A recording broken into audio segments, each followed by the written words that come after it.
Hey guys, it's Manu and welcome to a new video. Today I'm gonna tell you 10 things no one told you before starting the keto diet. If it is your first time watching me, welcome. Welcome to my English channel. You might know me from my main channel, which is in Spanish. If not, and you're new here, just looking for information on the keto diet, you are in the right place. In this channel, I share recipes, full days of eating, and videos like this where I share not only my experience but my research in the keto diet. So without further ado, number one, you're gonna have more energy than you ever thought possible. That's right.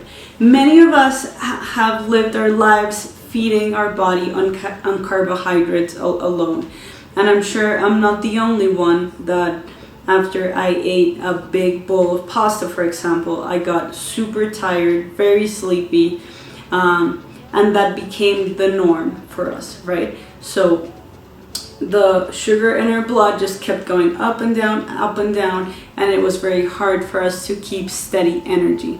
In the keto diet, what happens is we're not gonna have those ups and downs in our blood sugar, but we're gonna find steady, amazing energy. Not only that, but also mental clarity. I know this sounds like, okay, mental clarity, what are you talking about? I don't know if you guys saw a movie, a Bradley Cooper movie, I think the name was Limitless, where he took a pill and he got amazing mental clarity. He was able to discover algorithms, win a lot of money in the stock market. Well, I'm not saying that's gonna happen to you once you start the keto diet, but you're definitely gonna experience mental clarity, just more sustained and clean energy. Not only that, but your mental health is going to improve. Definitely taking out gluten, sugar, and a lot of carbohydrates from our diet does improve our mental health. I'll make a video on that subject at a different time, but I'll tell you how it aided with my depression, anxiety, and OCD. Number two, your digestive system is going to change, either in a positive way or a negative way, or maybe they're both negative, but we're definitely eating less volume of food. So before, maybe you ate a bowl of cereal, a bowl of pasta, bread slices, rice, and it's just bigger volume of food. Now you're eating steak, a piece of cheese, avocado. Less food going in means less food or less volume coming out. Also, you might suffer from diarrhea. There's no other way of saying it. Simply, our body has enzymes, and they're enzymes designed to digest and process different types of food. Our body is full of enzymes that know how to digest carbs because it's what we've been eating on our entire life. So when you add a lot of fat into your diet, there aren't enough fat digestive enzymes yet, so you might get diarrhea, and that's perfectly normal and it will improve. But you might also feel constipated and have really, really bad digestion. This might be from a lot of different reasons, but number one, just make sure you're really hydrated. Number two, keto diet doesn't mean no vegetables at all and no fiber. So what really helped me was introducing spinach into my diet, chia puddings, flaxseed, hemp seeds, different sorts of fiber that are basically zero net carbs that help my digestion. Another deficiency might be magnesium, and that causes constipation, which can be really uncomfortable, and problems with your digestive system is one of the main reasons why people quit keto. But it is within your means and what you eat and what you drink to solve that issue. So just give it a few days. If you are suffering, let's say from diarrhea, you can tone down your fat intake a little and let your body just run its course and start producing more fat digestive enzymes. Number three, and it's very important for you to know this with the keto diet or any lifestyle of way of eating, you're not gonna lose weight every single week, and that is okay. Maybe, just like I did, you started the keto diet or are researching because you heard it's a great way to lose weight fast. Yes, over 3 years ago when I started eating this way, I was only looking for a quick fix. I wanted to lose weight fast, and I heard the keto diet was the way to go. And it's true. Usually for most people, on the first week on keto, you are going to lose weight, and you might lose a lot of weight. Most of that weight, however, is water weight. Why? Because as we're not longer consuming a lot of carbs, our body doesn't hold on to water as we eat it. So you might lose, I've heard of people losing 5, 10, 15 pounds in a week, and that's fine. But as the weeks go by, that weight loss might slow down, and it's normal.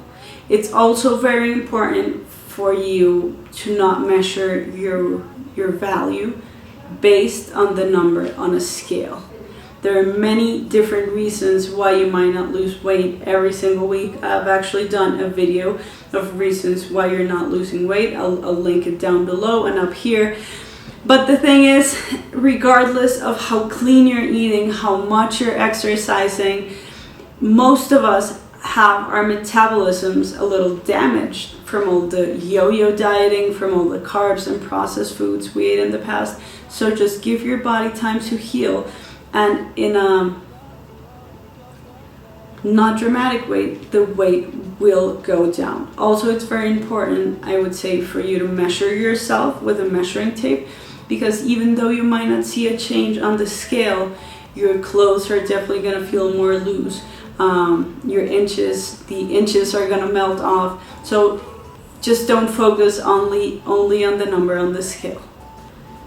Number 4, foods you used to love are going to be too sweet for you. That's right, your palate is going to change.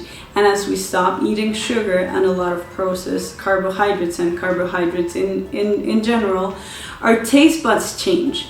They evolve, and if you don't eat sugar and then you eat, let's say, I don't know if this has happened to you, for me even heavy cream tastes a little sweet. Let's say I ate a piece of pineapple the other day and it was like a sugar explosion in my mouth. Maybe you used to love eating, I don't know, white chocolate, and for some reason you eat a piece of it. You might think like, ugh, how did I ever like this? This is definitely too sweet. And that's fine, and it's awesome how our palate kind of like cleanses itself and we're able to experience flavors in its purest form. Also, you are going to start craving foods that you never thought you would. For example, you're going to start craving steaks, cheese, a salad even, and it's your body's way of telling you what it needs.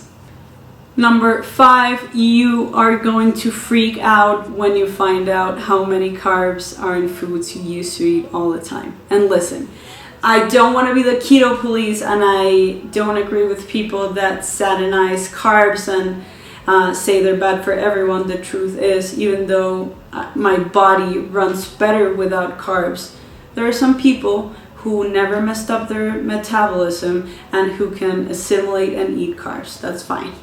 But the thing is, in processed foods especially, and maybe foods we used to eat before, we don't realize how many carbs are in certain foods. So for example, let's mention a granola bar of any brand. I'm not going to name names. A product that's about 60 grams of total net weight can have as much as 40 grams of carbs. I know, it's crazy. You're gonna see like a few potatoes have more carbs than what you eat now in an entire week.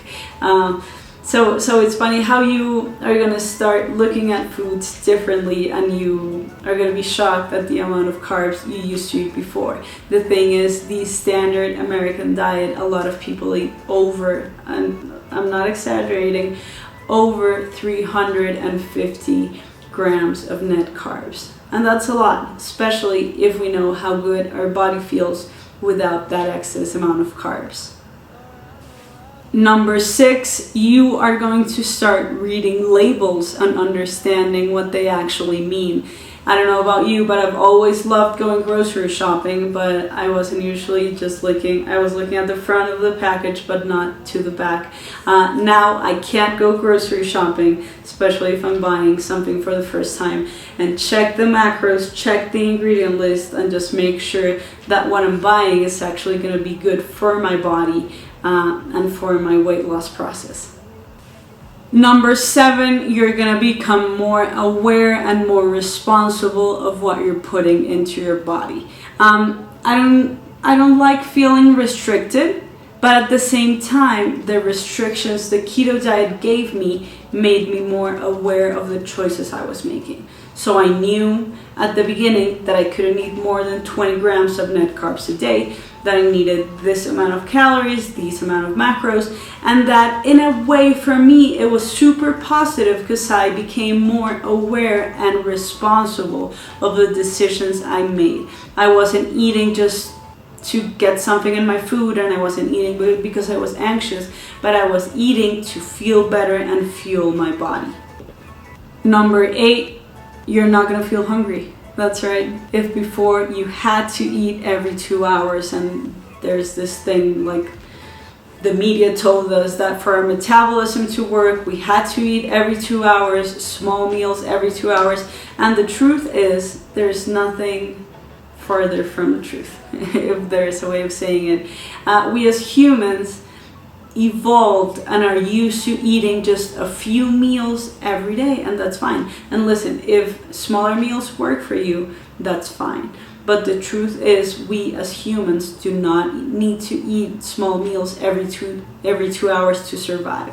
Actually, I do intermittent fasting, 16-8, which basically means I fast or don't eat anything for 16 hours, and then all of my meals, I eat them in an 8-hour window.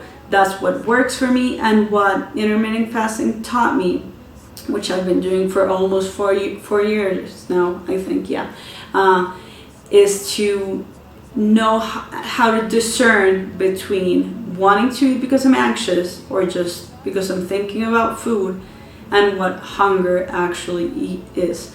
A lot of times we eat just out of habit, out of cravings, out of boredom. And fasting and generally eating fewer meals a day teaches us when we're actually hungry, what kind of food our body wants and what amount of food our body needs. Number 9, your sleep quality is going to improve dramatically, but maybe not at first. So this happens to a few people, and it's from what we talked about in point 1, which is you're going to have more energy. At the end of the day, when you're first starting keto, you might have so much energy left in your body that it's going to be difficult for you to wind down and go to sleep. A few tips that usually help is try to stop eating at least 2 to 3 hours before your bedtime. And it's also very good to implement like a sleep routine where you turn off your technology at least an hour before you go to sleep. You can supplement with magnesium, that usually helps. Also, don't drink a lot of liquid right before you go to bed because it might wake you up. But as weeks go by, that problem usually sorts itself out, and you will start getting quality hours of sleep. Sleep is crucial for our health. It's crucial if we want to lose weight. It's crucial if we want to have energy the next day, if we want to have mental clarity, if we want to be productive. For our mental health, good quality sleep is crucial. And this is one of the best things I've found in the keto diet, and is how well I sleep when I give my body permission to be in a state to do it. And last but not least, number 10, quality of ingredients do matter. When I first started keto, I thought I could just eat bacon of whatever quality, fried in canola oil, and then just eat processed cheese, and that was it, because all that mattered was macros. I was so wrong, and I'm happy I do it as a lifestyle now, and food quality matters.